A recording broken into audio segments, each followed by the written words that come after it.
ये संसार है। देखेंगे लोग तो कुछ ना कुछ कमेंट जरूर करेंगे। अभी अपनी कथा चलती है ना, इस पे भी लोग देखते हैं, आस्था चैनल पे, यूट्यूब चैनल प्रवचन महेश गुरुजी पर, तो नीचे बहुत सारे कमेंट्स करते हैं,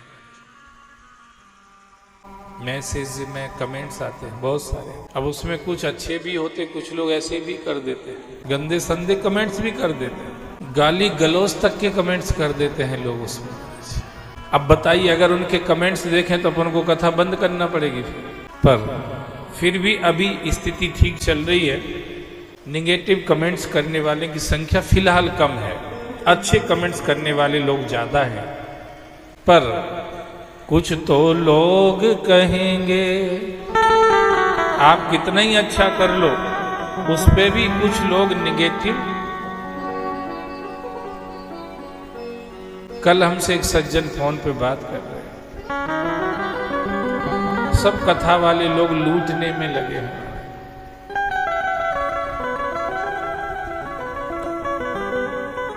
मैंने कहा ये तुम कह रहे हो, हमसे पूछो तो हम ये कह रहे हैं कि हम लुटाने में लगे हैं।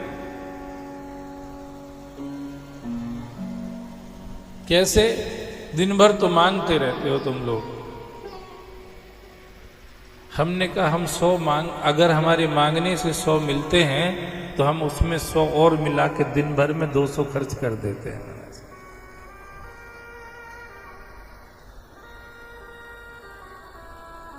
और मैंने कहा तुम 1000 किलोमीटर दूर बैठ के अगर हमसे बात कर पा रहे हो तो ये इसी की देन है।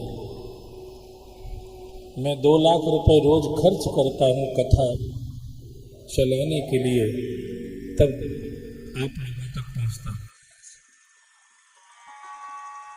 और मैं ये कह सकता हूँ 2 लाख रुपए रोज आते नहीं है। आप लोग सुनते हो ना घोषणाएं जब होती हैं यहाँ से, क्या क्या आया है, ये बात मैं सबको कह रहा हूं।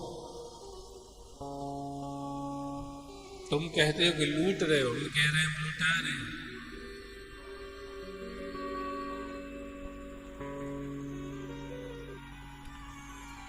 2 लाख रुपए रोज हम खर्च करते हैं 3 घंटे कथा देने के लिए।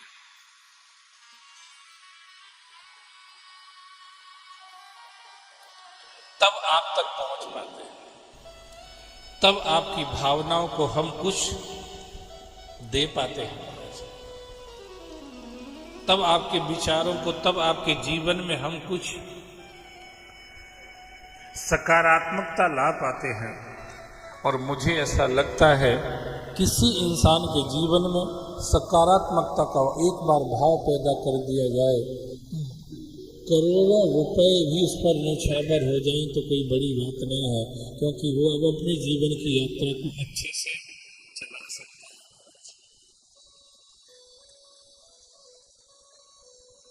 हम इंसान की इंसानियत की सेवा कर रहे हैं, हम इंसानियत की सेवा कर रहे हैं। इंसानियत बची रहेगी तो सब चल जाएगा। इंसानियत ही खत्म हो जाएगी तो इंसान भी नहीं बच पाएगा। हम ही एक दूसरे के जान के प्यासे, जानलेवा बन जाएंगे, मारने काटने वाले बन जाएंगे, दुख देने वाले बन जाएंगे, धोखा करने वाले बन जाएंगे। जो कुछ भी बुरा हो सकता है वो सब करने वाले हम ही हो जाएंगे, अगर हमारे अंदर इंसानियत नहीं रहेगी।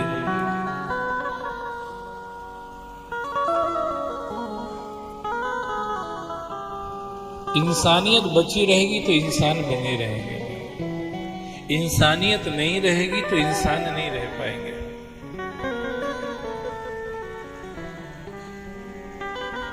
इंसानियत जरूरी है इंसानों को रखने के लिए। आज सोचते रोटी कपड़ा और मकान जरूरी नहीं भैया। जो लोग ज्यादा रोटी की व्यवस्था करे बैठे हैं वही लोग ज्यादा लड़ाई झगड़े कर रहे हैं।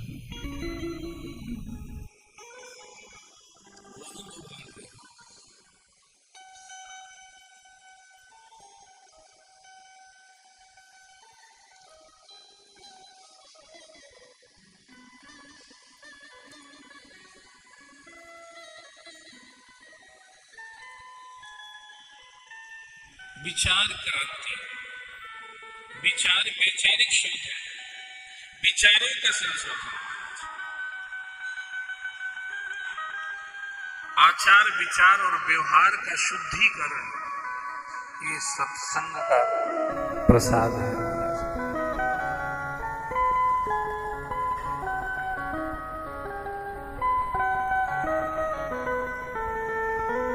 आप विचार कीजिए, ये 4 वेद, 6 शास्त्र, 18 पुराण, उपनिषद, ये महाभारत, ये सब क्यों लिखे गए? क्या कारण था, क्या जरूरत पड़ रही थी इनकी? न्यूज़पेपर तो रोज छप ही रहे थे। फिर ये प्राचीन ग्रंथों को पुराने समय पे ही लिख के क्यों रख दिया गया? जो समाधान तुम्हारे पेपर में, समाचार पत्र में तुम्हें नहीं मिलेगा, वो समाधान तुम्हें वेद, पुराण, उपनिषद, रामायण, गीता, महाभारत में मिल जाएगा। तुम्हारी जिन समस्याओं का समाधान।